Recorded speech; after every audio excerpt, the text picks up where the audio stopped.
bỏ giày ra em ơi. Quả nhân lên chạy không à? Lên không à? Giày thể thao mà. Thua thằng trẻ con này em.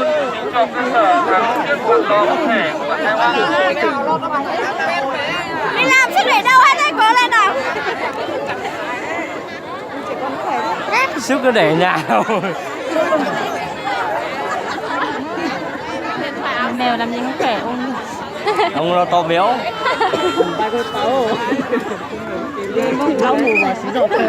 Quả nhân lông kia sẽ té à? Lo.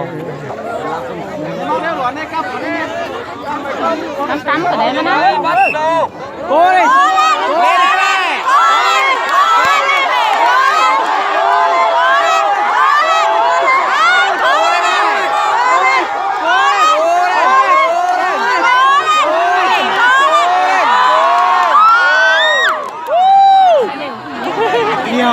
Đều can kết.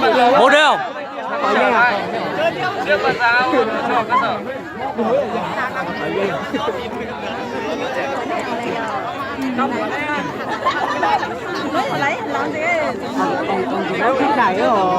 Và sẽ bước vào hiệp thi đấu thứ 3 để phân định thắng thua giữa giải áo cho cơ sở Lò Văn Thể.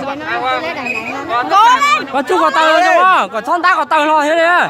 Bộ môn đẩy gậy này sẽ là bộ môn kéo co cho ba cái kế đó ông ơi. Cho ba cái này. Xin rồi. Vô lên em ơi.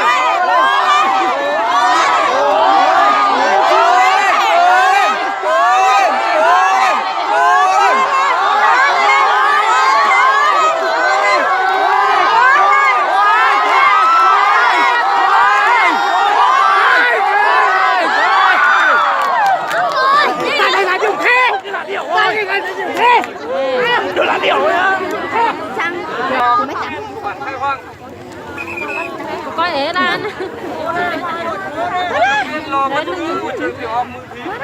Có này quán cần xin ăn chúng ta áo vẫn. Cái số đi em. Lên đây đây.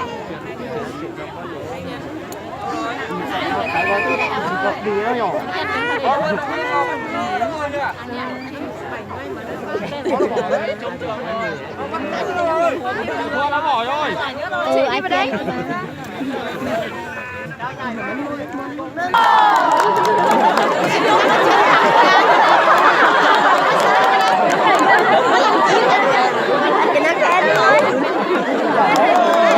Thi đấu thứ 2 này. Các cổ động viên ra trật tự một tí này. Ăn cờ rồi mới đấy. Thi đấu thứ 2 này. Bữa ăn trừ của bản Thám Xả gặp Lò Văn Tỉnh của bản 9A. Bân tỉnh. Tinh à?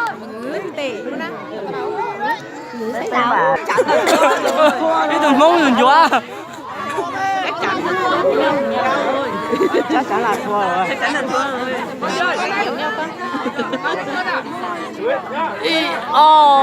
Bé. Thua rồi. Ôi, chị giờ mua ké à, mua ké à. Mua ké, mua. Mua. Cá chim mua. Chị giờ.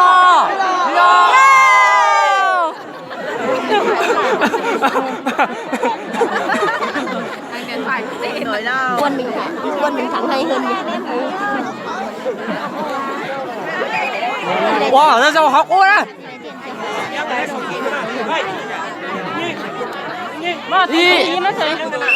Bé.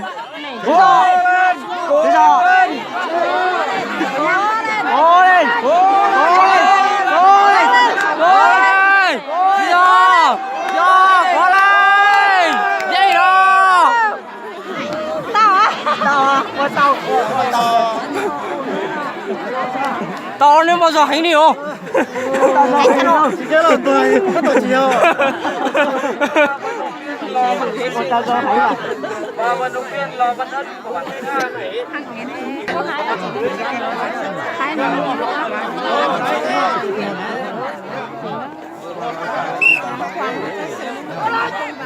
Sáu đồng cắt. Chị cầm có đi. Chị Hà chị cầm phải có đi.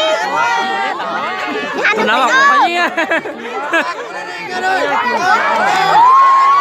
Quấn lên, quấn lên. Quấn lên lên.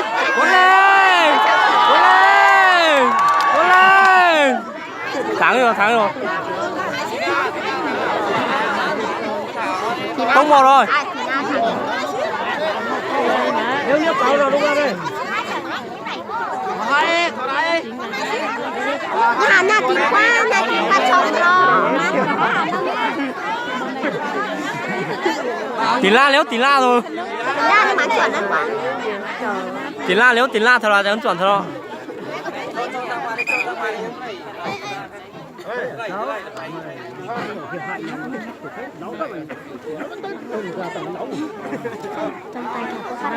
Nhưng máu quá Bảo. Anh mày lại cho anh mày qua. Đang đánh cầm mày còn mấy trận đấy.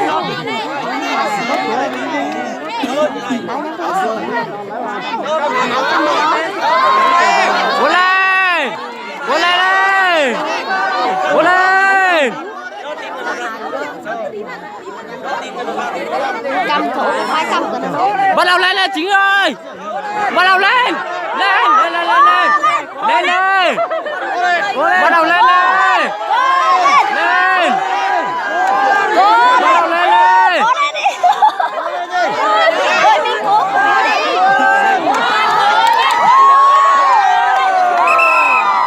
Hai điều rồi.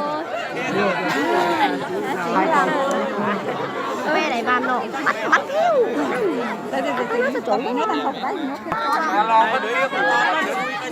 Nó còn nói mà pa sát đại không? Pa nhớ lột tờ. Chắc nó mà chữa pa tờ lo. Cái này hai tưởng. Kìa.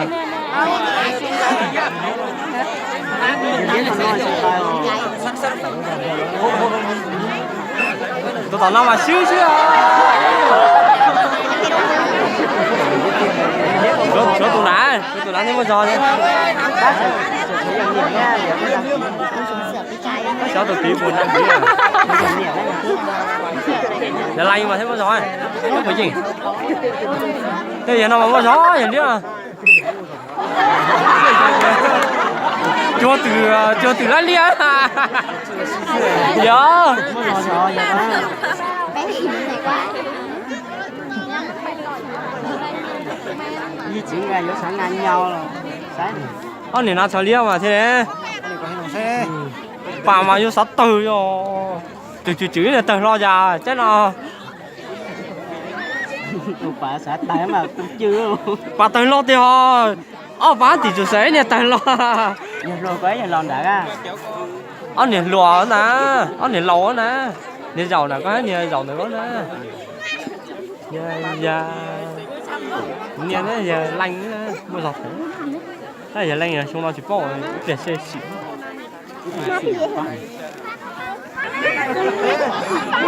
Văn Tuấn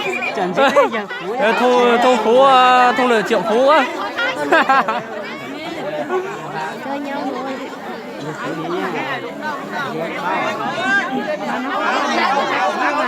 Còn chị Duyên ra trong khoa tới chứ à.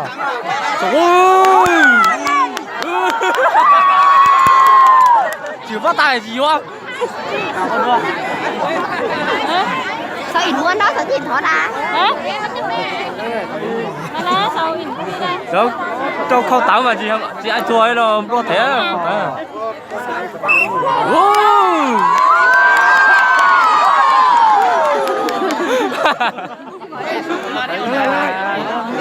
Chị tao ở đua. Phấn quá bạn này. Trang Phấn. Phượng ngay nó. Trang.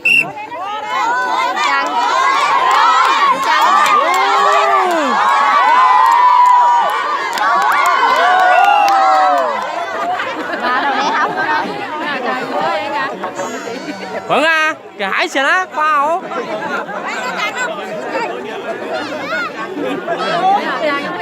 Chị ai thua rồi. Chị tổng có tới rồi, có tới đó mà nghe công bằng á. Dạ. Giờ tao có chuyện rồi á.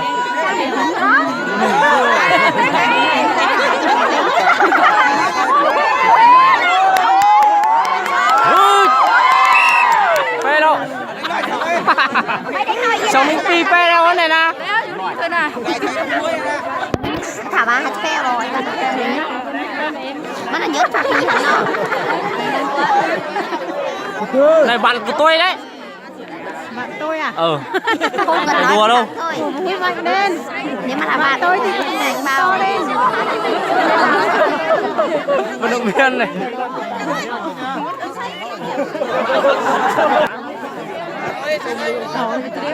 Hỏi gì đâu tê. sao cả nhà mà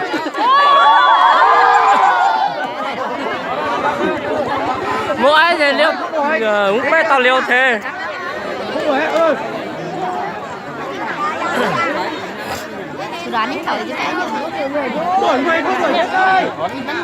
Hỏi hành cha. Hỏi gì? đổi người mà Đúng rồi liêu chú mư.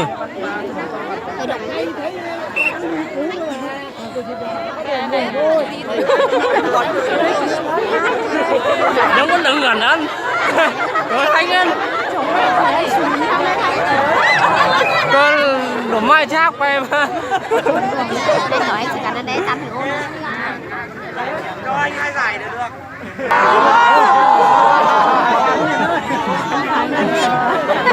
gì đã tôi tưởng chắc chắn Miền ơi.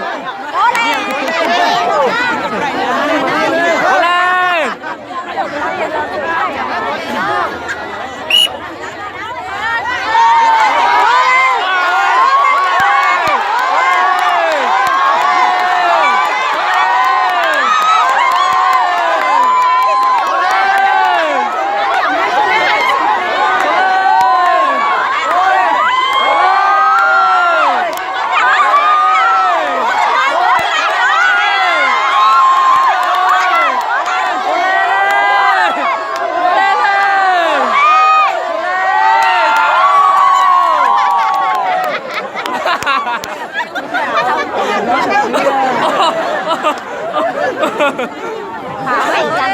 Cố lên nó nỉa nó.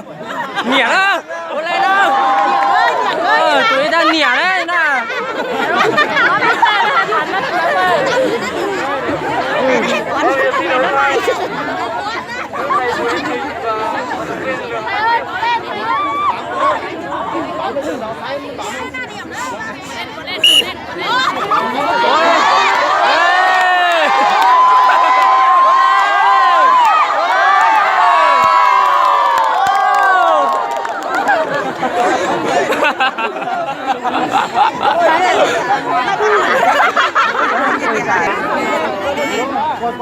Có hành à?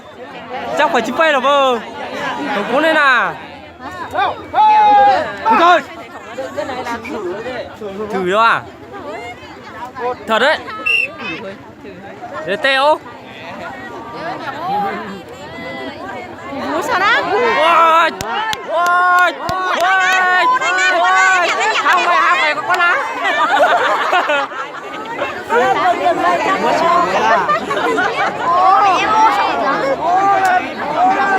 Chia điểm rồi.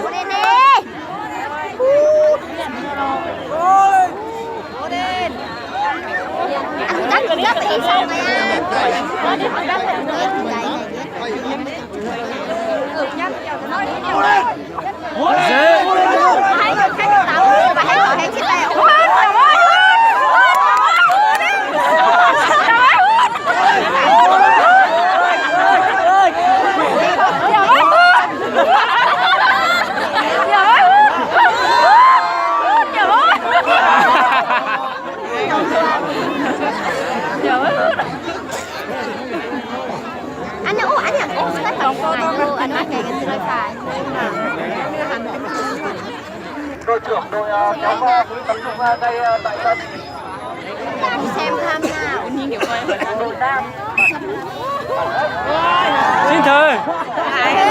Lại phải giót thôi.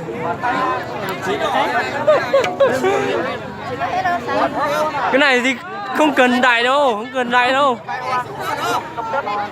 Chịu thua thôi.